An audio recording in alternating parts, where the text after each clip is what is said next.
dimanapun Anda berada, kembali lagi kita akan melanjutkan bincang-bincang kita bersama dengan Pak Krista Evi dan juga Pak Dian Sisulan. Saya melanjutkan lagi ke Pak Dian Sius dulu. Pak Dian, kita hampir di penghujung acara.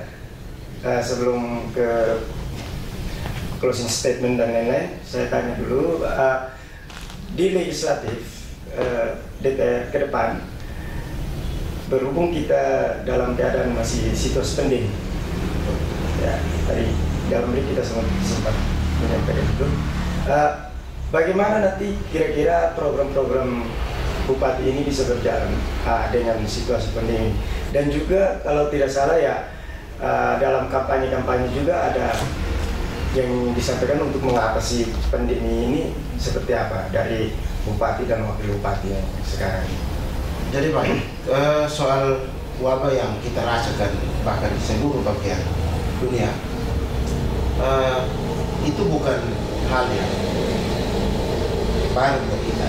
Sementara kita sudah hanya bisa mencoba beradaptasi, dan kita patut apresiasi kepada pemerintah pusat yang sudah menginisiatif melakukan vaksinasi, dan kita di DPR juga sudah lakukan, dan mungkin nanti ada tahap kedua, dan kita berharap untuk proses vaksinasi ini bisa berlanjut dan berjalan sesuai dengan apa yang diharapkan, sehingga segala aktivitas kita mulai kembali pulih dan normal.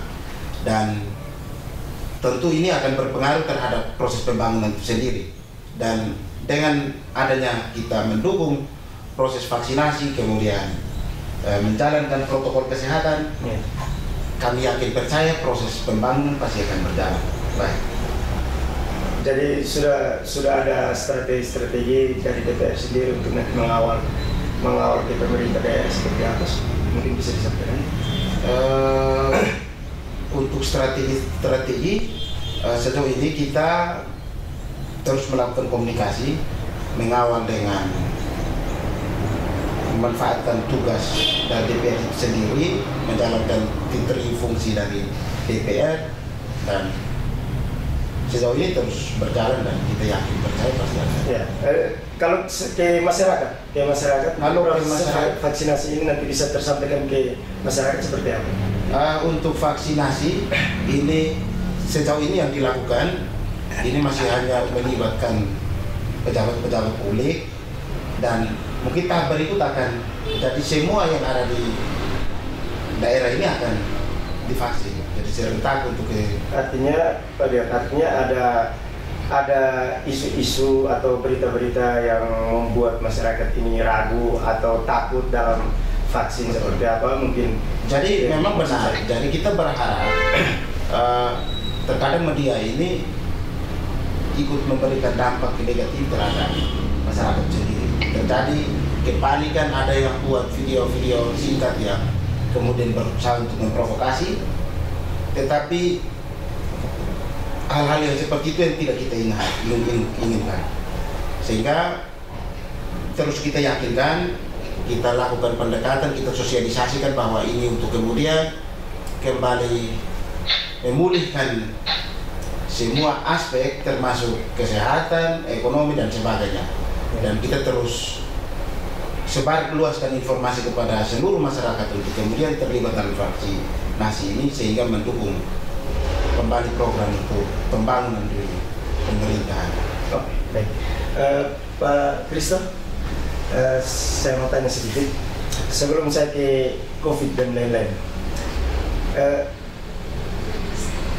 Minta maaf kalau ini pertanyaan ini tiba-tiba, tapi ini memang saya harus bertanya. Siap. Pak Dionysius sebagai kader partai yang menduduki jabatan sebagai anggota legislatif dalam pergantian antar waktu menggantikan Pak Manus. Tentunya Pak Manus dulu sebagai kader Partai Golkar yang menduduki jabatan di DPR sebagai wakil ketua DPR. Apakah Pak Dion akan menempati itu kah, atau ada usulan nama lain? Mungkin ada bocoran yang bisa disampaikan, atau seperti apa Pak Krista sebagai ketua partai? Mungkin bisa disampaikan. Baik, jadi untuk pengisian pergantian antar waktu, karena Bapak Amandus Nahas ketika itu menduduki pimpinan DPR sebagai anggota DPR dan menduduki pimpinan DPR sebagai wakil ketua. Jadi tentunya ada tahapan dan ada mekanisme yang diatur di DPR soal tata tertib. Jadi terkait dengan itu, kita partai politik mengembalikan itu pada mekanisme yang ada di DPR, yaitu tata tertib. Jadi proses pergantian antar waktu Pak Dionysius Ulang sebagai anggota sudah selesai dilaksanakan, dan merujuk pada tatip DPR, kami tentunya menyerahkan sepenuhnya mekanisme itu ke sana. Kami menugaskan fraksi untuk mengatur dinamika di DPR sehingga apa yang dilakukan di DPR itu berjalan sesuai dengan mekanisme yang ada di DPR. Jadi ada dua hal harus kita pilih. Pertama, mekanisme yang ada di DPR, dan yang kedua itu mekanisme yang ada di Partai Golkar, karena Pak Amandus waktu itu mewakili Partai Golkar. Jadi Partai Golkar juga tentunya memiliki mekanisme sendiri terkait dengan pengisian pimpinan. Sedangkan pengisian DPRD itu sudah dilakukan, itu merujuk pada undang-undang tentang Susdo. Sedangkan tentang pengisian posisi wakil ketua itu kembali kepada kami Partai Golkar, dan kami Partai Golkar sudah berproses. Kami sudah lakukan pengusulan waktu itu 4 nama, termasuk Pak Dion kami usulkan. DPP sudah memutuskan, dan kemarin juga saat paripurna pengumuman pemberhentian Bapak Amandus Nahas sekaligus dilakukan paripurna pengusulan, dan yang diputuskan atau direkomendasikan oleh DPP yaitu Bapak Agustinus Tulasi sudah diusulkan. Selanjutnya kita menunggu saja surat keputusan dari Bapak Gubernur NTT untuk mengesahkan Bapak Agustinus Tulasi sebagai salah satu unsur pimpinan, yaitu Wakil Ketua 1. Jadi proses selanjutnya kami kembalikan ke mekanisme di DPR, sudah berproses seperti apa, kami menunggu informasi yang akan dilaporkan secara periodik oleh pimpinan fraksi kepada kami Partai Golkar. Oke, kita lanjut ke itu hanya sebatas informasi ya Pak Christo untuk pergantian antar waktu kemarin. Kita lanjutkan ke kiprah Partai Golkar dalam mengawal pemerintahan. Dalam situasi pandemi ini berarti ada banyak hal yang akan menjadi hambatan dalam proses pembangunan TTU ke depan, dan juga program-program bupati dan wakil bupati. Kira-kira dari Partai Golkar seperti apa ini melihat situasi pandemi dan juga perjalanan program 100 hari ataupun program-program lain yang sebentar dirancangkan?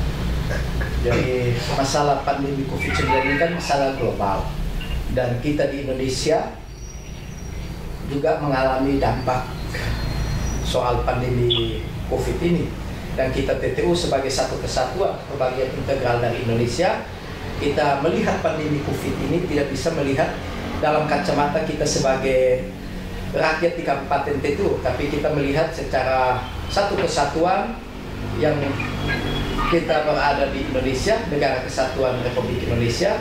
Jadi ada kebijakan yang sifatnya nasional tentang penanganan COVID, ada kebijakan yang sifatnya regional yang dilakukan oleh provinsi, dan kita di kabupaten juga tentunya ada kebijakan terkait dengan penanganan pandemi COVID-19 ini. Jadi di tengah pandemi COVID-19 kita berharap supaya rakyat tidak boleh cemas, karena pemerintah, baik dari pemerintah pusat, provinsi dan kabupaten sampai dengan pemerintah di tingkat paling bawah yaitu desa dan kelurahan, terus melakukan upaya-upaya penanganan terkait dengan pencegahan COVID. Supaya apa? Supaya ekonomi kita bisa pulih, ekonomi kita bisa bangkit kembali, kesehatan kita bisa pulih, sehingga Indonesia dan TTU kembali sehat, sehingga kita beraktivitas seperti sedia kala. Kami sebagai partai pengusung tentunya di dalam pandemi COVID ini kita harus melihat ini sebagai masalah kemanusiaan kita bersama, sehingga fokus utama kita, pemerintah pusat sudah memberikan instruksi untuk kita sama-sama bergotong royong untuk melakukan penanganan tentang pandemi COVID ini. Ekonomi bagaimana harus dibangkitkan, kesehatan, dan kita bersyukur kerja keras Satgas di Kabupaten Timur Tengah Utara, pandemi COVID-19 bisa ditekan lajunya di TTU, dan kita harapkan rakyat TTU tidak boleh panik, serahkan semua urusan kepada pemerintah untuk menangani, mengatasi. Tentunya rakyat kita berpartisipasi dengan cara tetap mematuhi protokol kesehatan COVID-19, protokol 5M sekarang. Ya. Jadi rakyat berusaha pada sisi yang itu. Selanjutnya pemerintah berusaha di lain sisi untuk sama-sama kita mengatasi pandemi COVID ini. Jadi kalau menurut saya kita tidak perlu panik, kita tidak perlu terlalu takut yang berlebihan kepada COVID, tapi mari kita bersahabat dengan COVID, karena COVID ini sudah ada. Oleh karena itu kita tidak bisa menghindar. Yang harus kita lakukan adalah bagaimana kita tetap menerapkan standar-standar protokol kesehatan, tetap beraktivitas. Kita mendukung pemerintah supaya pemerintah melakukan kerja-kerja penanganan dengan efektif, sehingga pemulihan ekonomi itu bisa berjalan dengan baik, sehingga lambat laun masalah COVID atau pandemi COVID ini berlalu, sehingga kita kembali beraktivitas seperti tahun-tahun sebelum terjadi pandemi ini. Terima kasih Pak Krisna. Nah, kita sudah di penghujung acara, dan saya terima kasih untuk Pak Krista ya. Terima kasih Pak banyak. Sebelum kita tutup, kita sudah terhubung kembali dengan Pak Victor ya. Pak Victor, selamat siang. Ya, selamat siang. Pak Victor, minta maaf, tadi mungkin ada gangguan jaringan dan lain-lain, sehingga kami bisa terhubung kembali bersama dengan Pak Victor di penghujung acara. Pak Victor?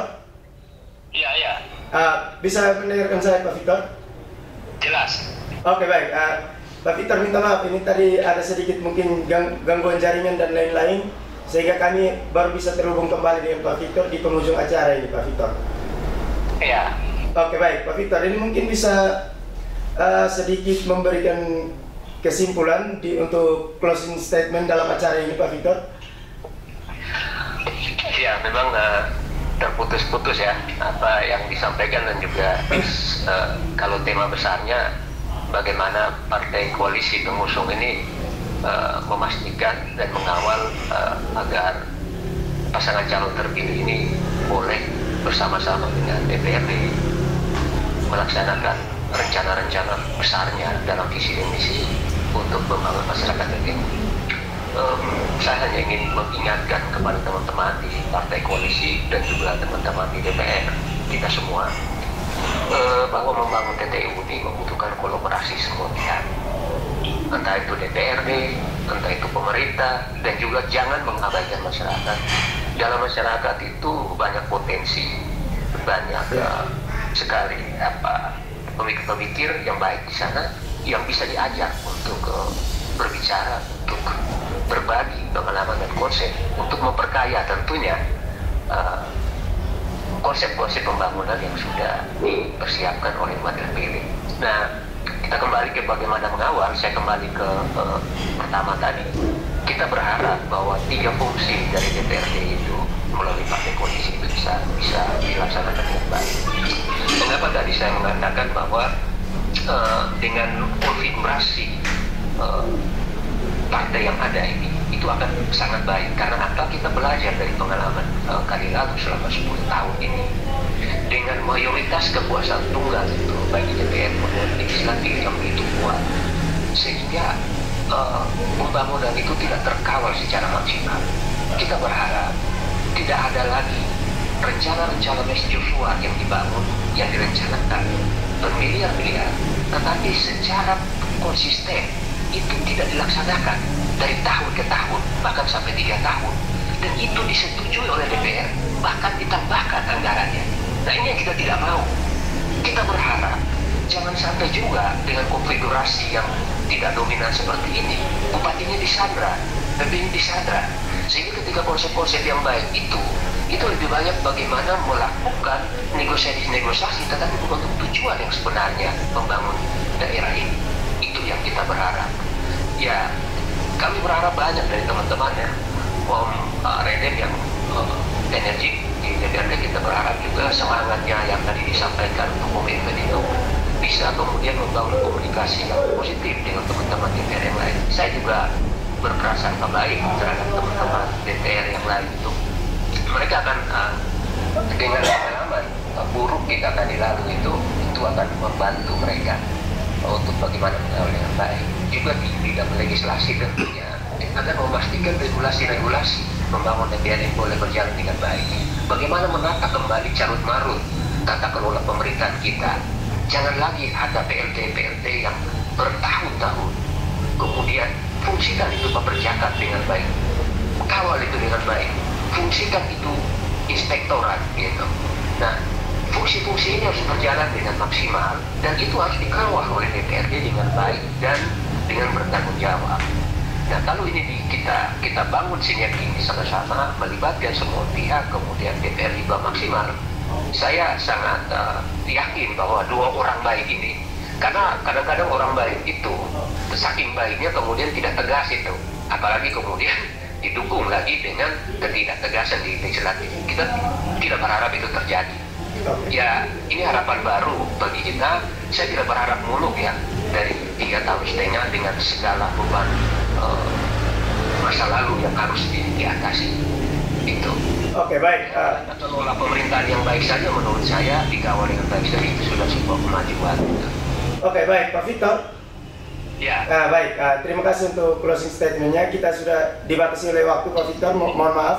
Ya. Oke, kita akan berjumpa lagi di lain kesempatan. Terima kasih sudah. Ya, Terima kasih. Ya, terima kasih sudah bergabung bersama kami ya, Pak Victor ya. Oke, baik. Baik, Pak Kristo, Pak Rian, kita tadi sudah mendengarkan closing statement dari Pak Victor.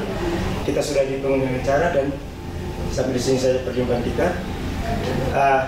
Baik, nanti closing statement dulu dari saya dan kita akan selesai. Baik, pemirsa Beta Putih News, dimanapun Anda berada, terima kasih sudah menyaksikan dialog interaktif bersama dengan kami, bersama Pak Kristo Evi dan juga Pak Dian Sisula. Baik, masyarakat TPU, semua unek-unek yang terjadi selama pilkada sampai dengan saat ini adalah bagian dari proses politik. Untuk itu, masyarakat TPU, mari kita saling membahu bersama dengan Partai Golkar dan juga semua lembaga partai politik, anggota legislatif, pemerintah daerah dan juga semua lapisan masyarakat dari lapisan terbawah sampai yang paling teratas. Kita sama-sama bahu-membahu untuk mendukung program-program pemerintahan selama 1 periode ke depan. Terima kasih untuk semua pemirsa pecinta Beta Putih News dimanapun Anda berada. Sampai jumpa dan selamat siang.